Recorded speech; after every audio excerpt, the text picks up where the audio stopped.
जय श्री कृष्णा सर। मेरा नाम नंदिनी है, मैं मथुरा से आई हूँ। लास्ट 1 ईयर से मैं आपको सुन रही हूँ। मुझे नहीं पता मेरा क्वेश्चन सार्थक होगा या नहीं, बट मुझे पूछना है। मुझे ये पूछना था कि मुझे 2 टाइप के लोग आजकल बहुत ज़्यादा परेशान कर रहे हैं। एक तो वो कि जिनमें मेरी कुछ फ्रेंड्स भी हैं जिनको मैं बताती हूँ कि ये जो तुम अपना जीवन व्यर्थ कर रही हो श्रृंगार में, सजने में, धजने में और फालतू की चीज़ों में, कि इसको तुम अवॉइड करो और ऐसा कुछ करो कि तुमको ज़िंदगी भर किसी के सामने हाथ ना फैलाना पड़े। तो इस वजह से वो लोग मुझसे बोलती हैं कि सही राह पे चल के तूने क्या कर लिया। तो उनको मैं क्या रेस्पॉन्स दूँ? मैं उनको बोलती हूँ कि जो मैं अभी कर रही हूँ, अभी रिसेंटली मैं संघर्ष कर रही हूँ बस। तो मैं उनको बोलती हूँ कि मैंने क्या कर लिया, क्या नहीं कर लिया, मैं क्या मैं यहाँ पालूँ? इतनी देर से बैठा हूं, अगर आप मुझसे यही पूछने लगो बार बार तूने क्या उखाड़ लिया, तो मेरा रिस्पॉन्स ये होगा कि मैं यहां से उठ के चला जाऊंगा। यही रिस्पॉन्स है।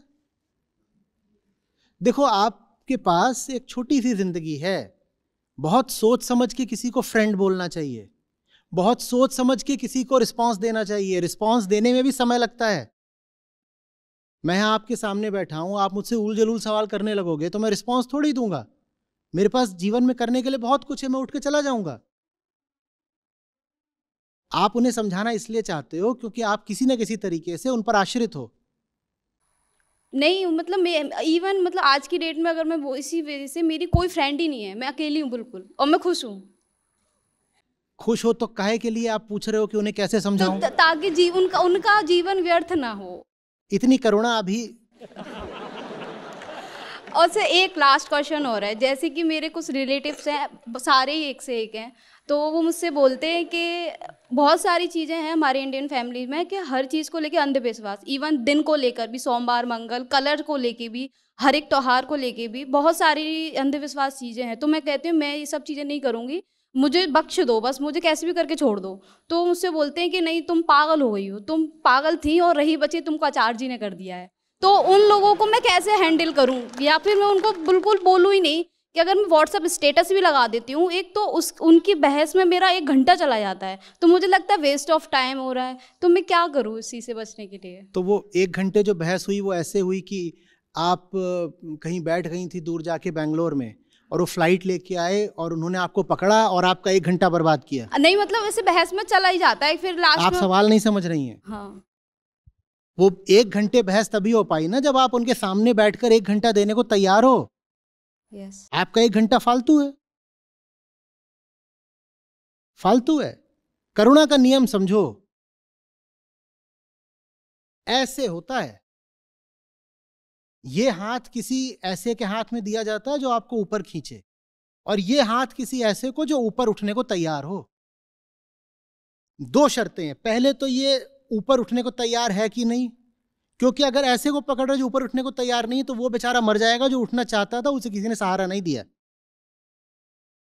दूसरी बात, आपके पास समय सीमित है।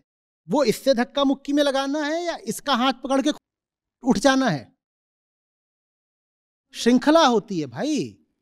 उसकी भी तो करुणा है जो आपको देना चाहता है वो। जैसे आप बहुत करुणातुर हो रही हैं कि आपको उसको करुणा देनी है, आपसे ऊपर वाले भी तो हैं और वो चाहते हैं कि आप पर वो करुणा बरसाएं, पर आप उपलब्धि नहीं करुणा लेने को। काहे को?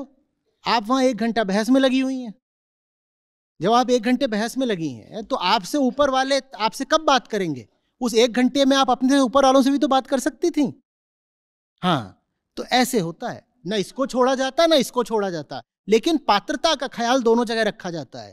न यहां यूं ही किसी का भी हाथ पकड़ लिया जाता, न यहां यूं ही किसी का भी हाथ पकड़ लिया जाता। दोनों जगह देख समझ के पकड़ा जाता है। ये इस लायक होना चाहिए कि आपको ऊपर उठा दे, और ये इस लायक होना चाहिए कि ऊपर उठने को तैयार हो। ऐसे ही नहीं दोस्त बना लेते।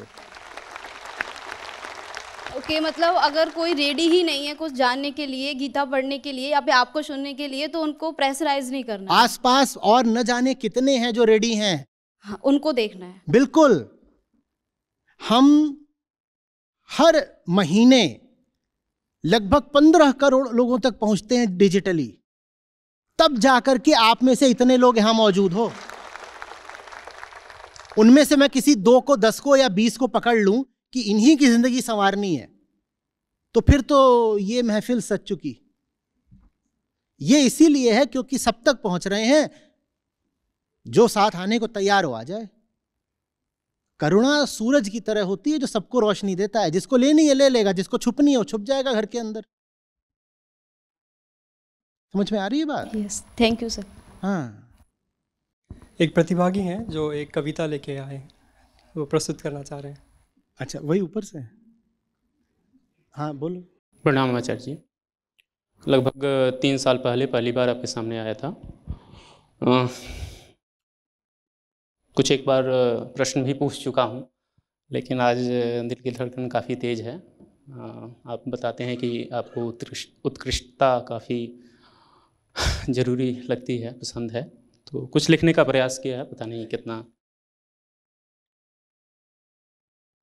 एक कविता लिखी है, कैसे दूं शुभकामना।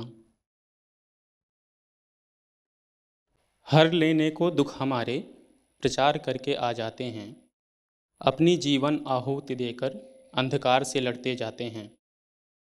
जन्म का अर्थ ही जिनसे जाना, क्या मेरी संभावना, जन्म दिवस पर उनको मैं कैसे दूं शुभकामना। मत मारो तुम निरीहों को, मत माका अपनी भोग करो, धरती पर जीवन मिट जाए इससे पहले तुम ध्यान धरो। सीखा जिनसे प्रेम और करुणा जीव मात्र में बांटना, जन्म दिवस पर उनको मैं कैसे दूं शुभकामना। अंधविश्वास में आग लगाते आत्मजिज्ञासा के संरक्षक हैं, मान्यता का विध्वंस कराते वेदांत के ध्वजवाहक हैं। जीवन जिनका है समर्पित करने सही धर्म की स्थापना, जन्म दिवस पर उनको मैं कैसे दूं शुभकामना।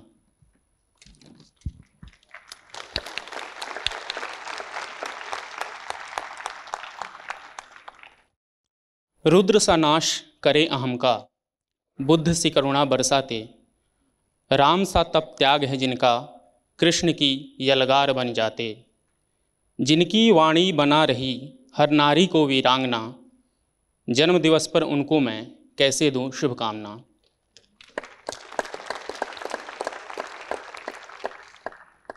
हम सोते झुन्नू लालों को, काम है जिनका होश में लाना, कभी डराना कभी हंसाना, कभी मौन में ले जाना। शब्दों से कोशिश झुन्नों की, जैसे आकाश को नापना, जन्म दिवस पर उनको मैं कैसे दूं शुभकामना। जन्म दिवस पर उनको मैं कैसे दूं शुभकामना।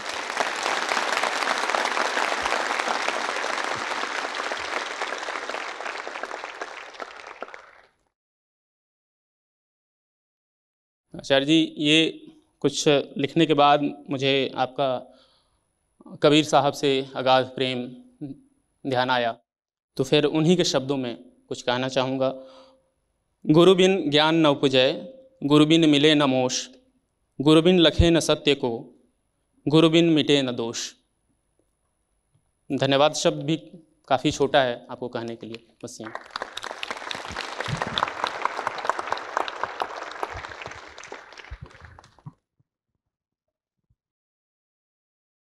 धन्यवाद।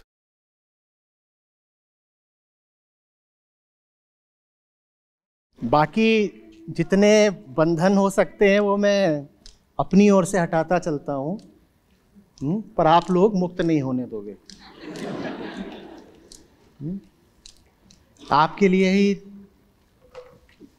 मेरा काम है, ऊर्जा है, जीवन है। आपकी ओर से मुझे दिखता रहेगा कि कुछ लाभ हो रहा है, आपको जीवन बदल रहा है, तो काम चलता रहेगा। आपका आना मेरे लिए जितने हर्ष की बात होती है, उतनी ही बड़ी जिम्मेदारी की बात हो जाती है। आप यहाँ आए हो, आप हर बार आकर के मेरी जिम्मेदारी बहुत बहुत बढ़ा जाते हो, और बहुत आभार आपका कि मुझे जिम्मेदारी दिए जा रहे हो।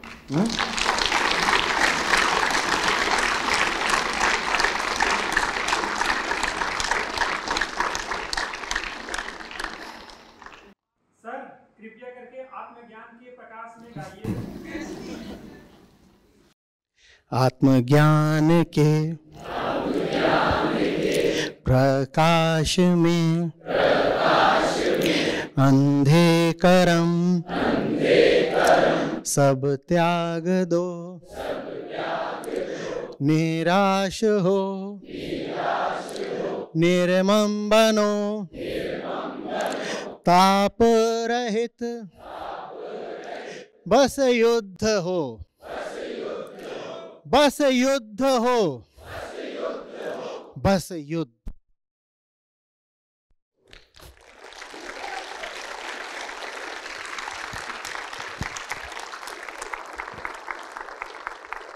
मतलब बहुत टाइम बाद मिले आचार्य जी, शायद पहले मिल जाते तो मुझे काफी ज्यादा चीजें पता चल जाती। प्रणाम, मेरा नाम आभा है, मैं देहरादून में रहती हूँ। मैंने आचार्य जी को लॉकडाउन में स्टार्ट किया था सुनना, और 1 साल पहले मैंने सत्रों से मैं जुड़ी थी, ये सत्रों से गीता सत्र से जुड़ी थी। तो बीच में ब्रेक हो गया था, फिर अभी मैंने रिसेंटली ज्वाइन करा है, सरिता से ज्वाइन किया था। आज की जो और मेरी जिंदगी में जो बदलाव आए हैं वो ये है कि मैं ज़्यादा मतलब मैं वैसे बहुत, अब मुझे ये समझ आता है कि मैं बहुत ज़्यादा अहम बन के जी रही थी, और उससे स्वाभाविक है कि मुझे बहुत दुख महसूस होता था हमेशा ही, मतलब छोटी छोटी चीज़ों में भी। जैसे मुझे लगता है जब बच्चा बड़ा होता है तो टीनेज वो अवस्था होती है जहाँ पे उसे बहुत कुछ चीज़ें होती है जो समझ नहीं आती है, तो वहाँ पे ये सब अगर ज्ञान अगर पता हो किसी को तो उसको सब दुख नहीं होगा जो अज्ञान की वजह से होता है उस अवस्था में। जब लोग बिना ज्ञान के फिर बड़े हो जाते हैं, ऐसे एडल्ट बन जाते हैं, तो वो मतलब एक तरह से नम कर देते हैं इन सारी चीज़ों को जिसके प्रति उनको क्यूरियोसिटी थी। तो मुझे मतलब बहुत टाइम लगा, मतलब बहुत टाइम बाद मिले आचार्य जी, शायद पहले मिल जाते तो काफ़ी ज़्यादा चीज़ें पता चल जाती।